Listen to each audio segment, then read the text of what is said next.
안녕하세요. 공인중개사가 알려주는 불이익 탈출 방법의 공부방입니다. 오늘은 달러 강세의 이유와 그에 따른 현재 부동산 가격에 대한 제 생각을 담은 영상입니다. 지금 영상을 제작하는 시기에 원달러 환율이 1,400원을 기점으로 상하로 요동치고 있습니다. 달러와 원화, 그리고 엔화, 유로 등이 이러한 유동성을 보이는 데에는 여러 가지 이유가 있겠지만 다른 부분을 차치하더라도 화폐 가치의 유동성이 커지다 보니 환율이 요동치기 시작했습니다. 시간이 없으신 분들을 위해 이번에도 빠르게 결론 및 정리입니다. 첫 번째, 환율의 유동성이 커질수록 한국의 경제적인 부담은 증가합니다. 두 번째, 환율의 유동성이 커지는 이유는 대한민국의 경제상이 좋지 않고 트럼플레이션의 영향이 있을 것으로 사료됩니다. 세 번째, 한국의 가계부채 증가율은 타 국가에 비해 말도 안 되게 빠르게 상승 중입니다. 네 번째, 시중에 많은 양의 돈이 부채 탕감 비용으로 사용되면서 경제성장이 아닌 허수로 발생하고 있습니다. 다섯 번째, 인건비의 증가와 달러 강세는 건설, 건축비의 증가로 전이되며 그로 인한 분양가 상승이 될 가능성이 높습니다. 지금 달러가 강세인 이유는 여러 가지 이유가 있겠지만 트럼프 대통령의 재당선 이슈에 따른 걸 수도 있습니다. 이번 트럼프 대통령의 당선으로 트럼플레이션이 우려되고 있고 그로 인한 트럼프 대통령의 당선 공약을 살펴보자면 강한 미국을 만들겠다는 퍼스트 아메리칸, 즉 미국의 이익을 최우선으로 하는 외교 및 통상 정책을 추진하는 것과 자국 경제 활성화를 하기 위해 미국의 시민과 회사의 세금 감면, 규제 완화 등을 통해 경제 성장을 촉진하고 일자리 창출을 목표로 하고 그에 따른 한국, 일본 등 우방국가의 책임을 전가하는 정책을 펼칠 것을 얘기하며 대한민국에게는 주한미군의 방위비를 증액시키려는 제스처를 취하며 대한민국은 그로 인한 방위비와 군사력 유지를 위한 실질적인 금액 부담으로 자국 경제에 대한 압박이 커지게 됩니다. 물론 달러 강세가 무조건 유지되는 것은 아닙니다. 하지만 대한민국 경제 상황이 안 좋아지게 되면 환율에 대한 유동성이 큰 폭으로 움직이며 환율에 대한 피해는 회사 운영에 영향을 끼치게 되고 그로 인한 여파는 여러분에게 큰 부담이 될 가능성이 높아집니다. 제가 이번 영상에 부동산 전망이라는 이름을 붙이는 이유를 슬슬 말씀드려야 될 것 같습니다. 달러의 강세라는 말은 생산비, 즉 건축을 하는 비용에 악영향을 끼칠 가능성이 높아진다고 생각합니다. 대한민국은 수입 의존도가 상당히 높은 나라이자 수출로 나라의 유지에 많은 힘을 쓰고 있습니다. 그러다 보니 결국 한국의 경제는 미국 달러의 영향과 다른 나라의 관계가 대한민국 경제에 많은 영향을 주는 구조입니다. 이러한 상황인데 어느 곳에는 신축 열풍, 어느 곳에는 미분양 폭탄 등 국내 부동산 시장을 제가 보기엔 어찌 보면 흔히 말하는 자극적인 막장 드라마와 비슷한 것 같습니다. 곧 무너질 걸 알면서도 쉬쉬하고 있으니까요. 대한민국은 기본적으로 부동산에 대한 평가가 거주성의 목적을 두었다기보다는 사치제나 투기에 가까운 느낌으로 흘러가고 있고 이렇게 말씀드리는 단적인 예로는 보통 신축 아파트를 분양할 때 로또라는 단어를 정말 많이 사용합니다. 이번 번에 분양을 한 잠실의 어떤 아파트도 검색을 해보면 이렇게 먼저 시작합니다. 청약, 당첨되면 몇 억 차익 발생, 청약 당첨 로또, 만첨 통장도 어렵다. 이런 식의 기사 타이틀이 달리게 됩니다. 이렇게 신축 아파트가 로또라는 얘기가 붙기 시작한 건 대한민국의 분양가 상한제에 의해서 발생되기 시작했습니다. 분양가 상한제는 원래는 건축비 플러스 택지비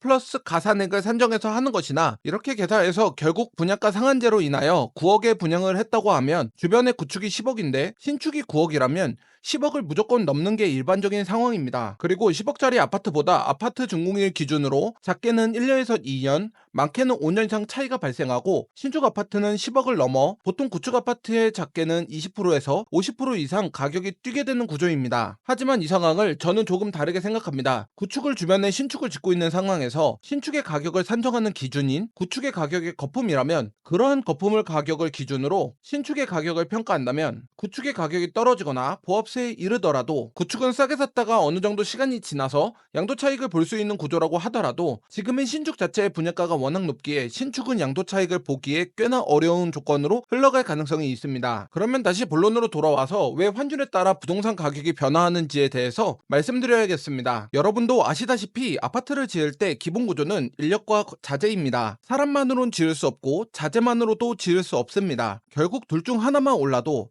아니면 둘 다 오르게 되면 아파트에 대한 건축 비용은 자연스럽게 오르게 됩니다. 지금 건설 시장의 분위기를 보면 두 가지 모두 상승하고 있습니다. 원자재는 보통 해외에서 수입해 오는 경우가 대다수입니다. 전부 다 한국에서 만들고 구매해서 자재를 쓰기에는 가격대가 높다 보니 수익의 수지 타산이 맞지 않고 이러한 상황으로 인해 당연히 외국에서 수입한 자재를 사용하게 되고 환율의 상승으로 인한 부담이 증가하게 됩니다. 이러한 상황은 건설사가 바보가 아닌 이상 건축비에 더하게 되면서 건축비가 가중되게 됩니다. 건설사 상황이 많이 안 좋다는 건 어느 정도 경제에 관심 있는 분이라면 충분히 알고 계실 겁니다. 우리나라에서 손꼽는 10대 건설사의 미수금도 증가하는 추세이며 PF의 부담 또한 증가하고 있기에 점점 건설사의 사정이 나빠지고 그 부분이 다시 개인에게로 전가되는 형태가 되고 있습니다. 이러한 상황이 결국 달러의 평가 절상으로 인하여 지속적인 건축비의 부담이 증가되고 회사의 자금이 제대로 돌지 않게 만듭니다. 이러한 부분의 단적인 예를 말씀드리자면 우리나라는 분양가 상한제의 적용을 받는 아파트는 분양 가격이 한계가 있기에 뉴스의 기사나 영상에서 보는 원자재 가격을 낮추기 위해 자재를 덜 사용하거나 아예 없는 경우가 발생한다고 생각합니다. 여기서 앞의 내용을 정리해보자면 건축 자재 가격과 인건비의 상승과 마케팅 비용이 결국 분양가의 상승입니다. 이렇게 결국 해외에서 수입하는 의존도가 높으면 높을수록 건축하는 비용이 올라갈 수밖에 없고 결국 그 부담은 청약에 당첨되신 분들에게 가중되어 더 많은 금액을 부담하셔야 되는 형태입니다. 지금 지방권에 있는 아파트를 청약하시더라도 5억은 쉽게 넘어가는 경우가 많습니다. 그리고 점점 원화의 가치가 평가절하될수록 달러가 평가절상될수록 신축의 가격은 올라갈 것으로 예상됩니다. 이번 영상의 결론 및 정리입니다. 첫 번째, 환율의 유동성이 커질수록 한국의 경제적인 부담은 증가합니다. 두 번째, 환율의 유동성이 커지는 이유는 대한민국의 경제 상황이 좋지 않고 트럼플레이션의 영향이 있을 것으로 사료됩니다. 세 번째, 한국의 가계부채 증가율은 타 국가에 비해 말도 안 되게 빠르게 상승 중입니다. 네 번째, 시중에 많은 양의 돈을 부채 탕감 비용으로 사용하면서 경제 성장이 아닌 허수의 돈으로 발생하고 있습니다. 다섯 번째, 인건비 증가와 달러 강세는 건설, 건축비의 증가로 전이되며 그로 인한 분양가 상승이 될 가능성이 높습니다. 이러한 부동산 시장은 이러한 사이클이 계속 반복되는 상황이 지속된다면 아마도 부동산의 투기로 인한 광기가 어떻게 마무리될지 모르겠습니다. 이번 영상도 유익하셨다면 구독, 좋아요, 알림 설정 부탁드립니다. 그럼 다음 영상에서 뵙겠습니다.